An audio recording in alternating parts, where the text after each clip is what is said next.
I were especially worried about was content and structure when it came to my writing. And I was like actually really happy to get 7.5. Like I was super like excited. I didn't look at anything else. I didn't even look at like my overall component. I just looked at writing. Like learning with Westminster has successfully helped me reach like my target score. Like I've always wanted like an 8.5. ชื่อปัดค่ะโรงเรียนคอร์ส IELTS Mastery ที่ Westminster สอบได้ IELTS 8.5 ค่ะ I were especially worried about was content and structure when it came to my writing. So I felt like I really needed to work on that way more than I did in like other parts of my English. So for writing, I think most of my problems were with task 1 because in task 1 you're supposed to describe graphs and like information which is more related to academic writing rather than task 2. So I found it a little bit difficult to capture all the details and bring up the important points. So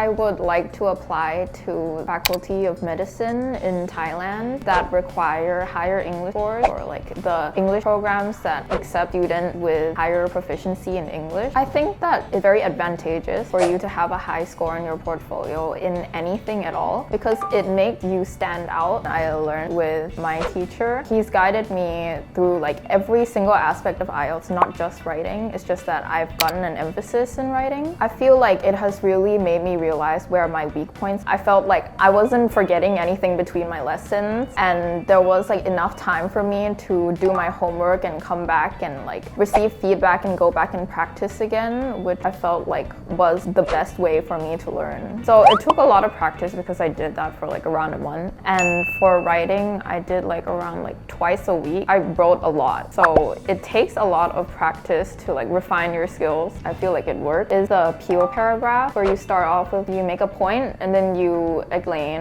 why you made this point and you give an example of this and then you link it back to the main idea of the entire essay I got from my teacher and it like apparently it actually really helped. Like that when like I realized that hey actually taking lessons bring my score up a little bit. The first thing I looked at was my writing score. I didn't look at anything else. I didn't even look at like my overall component. I just looked at writing and I was like actually really happy to get 7.5. Like I was super like excited. I felt like learning with Westminster has successfully helped me reach like my target score. Like I've always wanted like an 8.5. If you have like a goal of getting really high IELTS score, so it makes your university application process a lot easier, then you should totally come and learn with Westminster because it is guaranteed that your English proficiency, especially when it comes to IELTS, will improve by a mile. And I encourage you to come and apply for a course here.